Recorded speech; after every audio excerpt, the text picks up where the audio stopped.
السلام علیکم یا علی مدد welcome to my Islamic course channel. قرآن و حدیث کی روشنی میں حضرت خدیجہ السلام اللہ علیہ کے فضائل۔ جناب خدیجہ وہ پہلی خاتون ہیں جنہیں قرآن مجید کی روح سے سب سے پہلے ام المومنین ہونے کا شرف حاصل تھا۔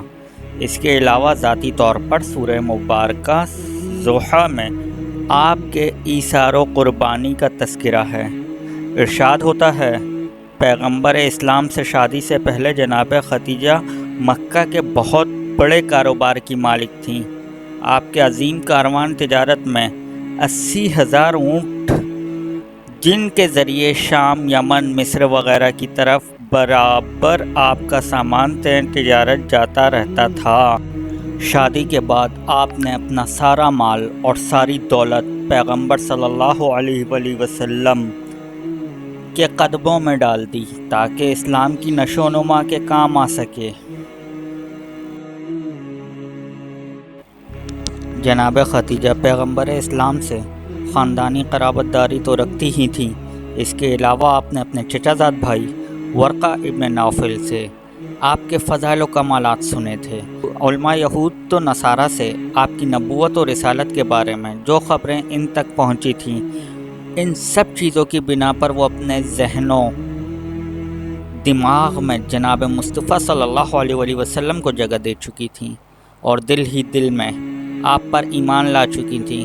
آپ کے قلب مبارک میں عشق پیغمبر صلی اللہ علیہ وآلہ وسلم کی جو تپش پیدا ہو چکی تھی، سفر تجارت میں اپنے غلام میسرہ کے ذریعے حضور صلی اللہ علیہ وآلہ وسلم کے اخلاق حمیدہ اور معجزات کو سن کر ان میں اور اضافہ ہو گیا۔ یہاں تک روایات میں ہے آپ عشق رسول صلی اللہ علیہ وآلہ وسلم میں راتوں کو جاگتی، بلکہ حضور صلی اللہ علیہ وآلہ وسلم کے فراق میں آنسو بہاتی تھیں۔ ایک دن جناب خدیجہ نے اپنے چچا زاد بھائی ورقہ ابن نوفل سے اپنی اس تڑپ کا ذکر کیا اور اپنی مراد تک پہنچنے کی سبیل دریافت کی۔ ورقہ ابن نوفل جو ایک بڑے عیسائی عالم اور پیغمبر اسلام حضرت محمد صلی اللہ علیہ وسلم کے فضائل و کمالات سے آگاہ تھے، انہوں نے جناب خدیجہ کو ایک دعا لکھ کر دی اور کہا سونے سے پہلے اپنے تکیے کے نیچے رکھ لیں۔ جناب خدیجہ نے تکیے کے نیچے وہ دعا رکھ کے سو گئیں اور رات میں خواب میں اپنی مراد جناب رسالت مآب کی زیارت سے مشرف ہوئیں اور پھر شوق و وصال میں اپنی کنیز نفیسہ اپنی بہن کے ذریعے پیغمبر کی خدمت میں باقاعدہ شادی کا پیغام بھجوا دیا اور اس طرح اپنی خاص تدبیر کے ذریعے بنی ہاشم کے چمکتے ہوئے آفتاب عالم تاب کو اپنے در دولت تک لانے میں کامیاب ہو گئیں۔ روایت کے مطابق خاندان بنی ہاشم کے جوان حضور اکرم صلی اللہ علیہ وآلہ وسلم کو اس طرح گھیرے میں لے کے چل رہے تھے جیسے ستاروں کے جھرمٹ میں 14ویں کا چاند۔ آخر ایک نورانی محفل میں جناب ابو طالب نے حمد و ثناء الہی کے ساتھ صحیفہ عقد جاری کیے۔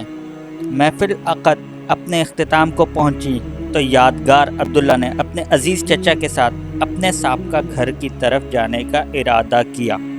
یہ دیکھ کر جناب خدیجہ آگے بڑھیں اور انتہائی مؤدبانہ انداز میں حضور کا دامن پکڑ کر عرض کیا، اے میرے سید و سردار، اپنے گھر میں قیام فرمائیں۔ اب میرا گھر آپ کا گھر ہے اور میں آپ کی کنیز ہوں۔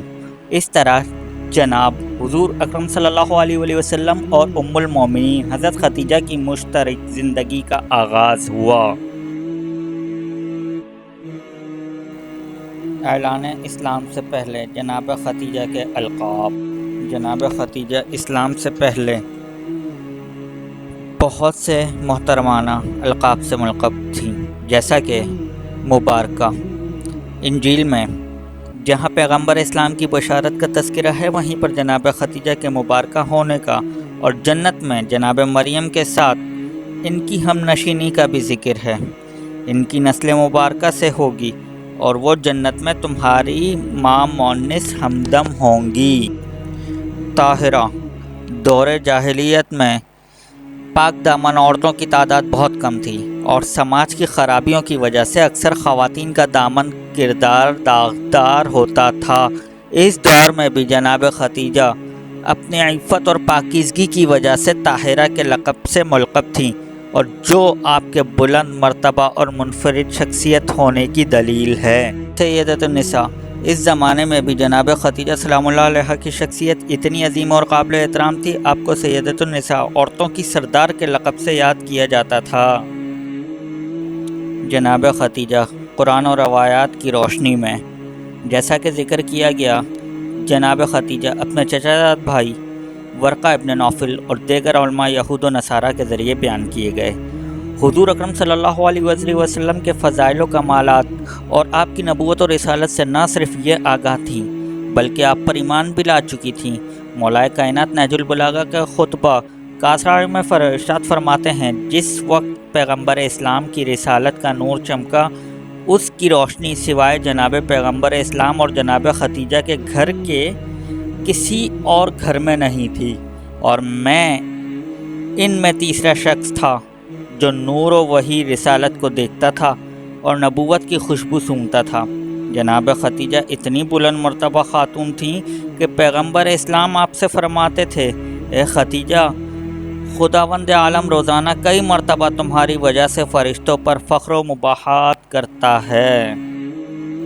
جناب خدیجہ قرآن مجید کی نظر میں، جناب خدیجہ وہ پہلی خاتون ہیں جنہیں قرآن مجید کی روح سے سب سے پہلے ام المومنین ہونے کا شرف حاصل تھا۔ اس کے علاوہ ذاتی طور پر سورہ مبارکہ ضحیٰ میں ہے، آپ کے ایثار و قربانی کا تذکرہ ہے۔ ارشاد ہوتا ہے، وَوَجَدَكَ عَائِلًا فَأَغْنَىٰ، اے رسول، اور ہم نے آپ کو تنگ دست پایا تو آپ کو غنی بنا دیا۔ پیغمبر اسلام سے شادی سے پہلے جناب خدیجہ مکہ کے بڑے کاروبار کی مالک تھیں۔ آپ کے عظیم کاروان تجارت میں 80,000 اونٹ تھے جن کے ذریعے شام، یمن، مصر وغیرہ کی طرف برابر آپ کا سامان تجارت جاتا رہتا تھا۔ شادی کے بعد آپ نے اپنا سارا مال اور ساری دولت پیغمبر اسلام کے قدموں میں ڈال دی تاکہ اسلام کی نشو و نما کے کام آ سکے، جبکہ اس کے بعد آپ نے خود انتہائی تنگ دستی کی زندگی بسر کی، یہاں تک شیب ابو طالب میں بائیکاٹ کے دنوں کی سختیوں میں کئی فاقوں میں صرف درختوں کے پتوں پر گزارا کیا، جس کے نتیجے میں آپ کی صحت بھی خراب ہو گئی، جو کہ آپ کی وفات کا سبب بنی۔ قرآن مجید نے اسی ایثار و قربانی کا قصیدہ پڑھا ہے، اور سورہ ضحیٰ میں ہے، خداوند عالم نے جناب خدیجہ کے اس عمل کو اپنا عمل قرار دیا ہے۔ وَوَجَدَكَ عَائِلًا فَأَغْنَىٰ۔ جناب خدیجہ روایات کی روشنی میں، جناب خدیجہ کے فضائل کے بارے میں بہت سی شیعہ سنی کتب میں بہت سی روایات کا ذکر ہے، جن میں سے چند یہاں پر ذکر کی جا رہی ہیں۔ پیغمبر اسلام ارشاد فرماتے ہیں کہ جبرائیل امین مجھ سے کہا، جب خدیجہ آپ کے پاس آئیں تو خدا کی طرف سے، میری طرف سے، آپ اپنی طرف سے ان پر درود و سلام بھیجیں اور انہیں جنت میں ایک ایسے گھر کی بشارت دیں جو زمرد کا ہو اور اس میں کسی طرح کی کوئی تکلیف نہ ہو۔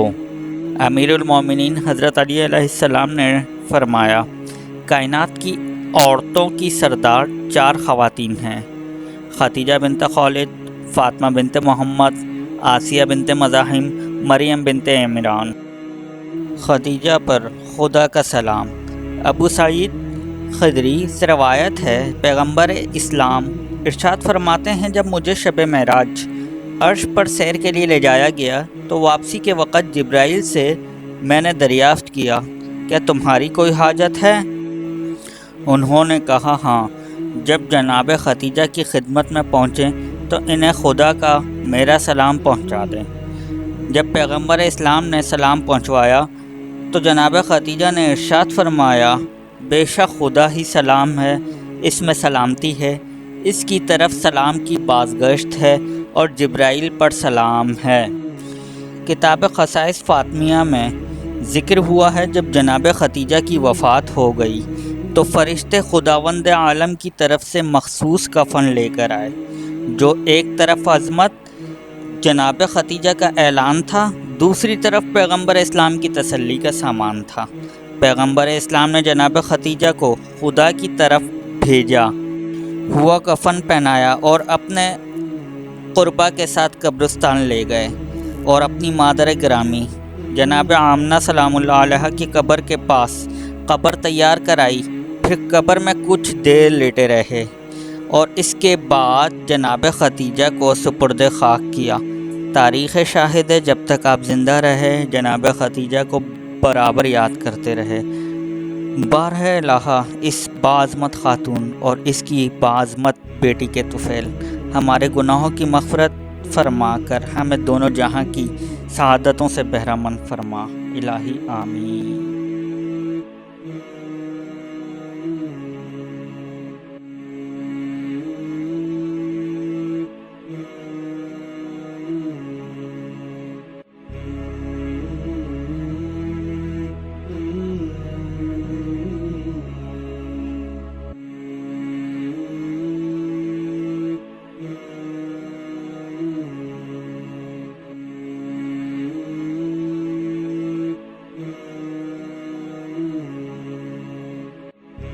تمام ممبر سے ریکویسٹ ہے ہمارے چینل علی کوٹس کو سبسکرائب کریں، لائک کریں، شیئر کریں، کمنٹ کریں۔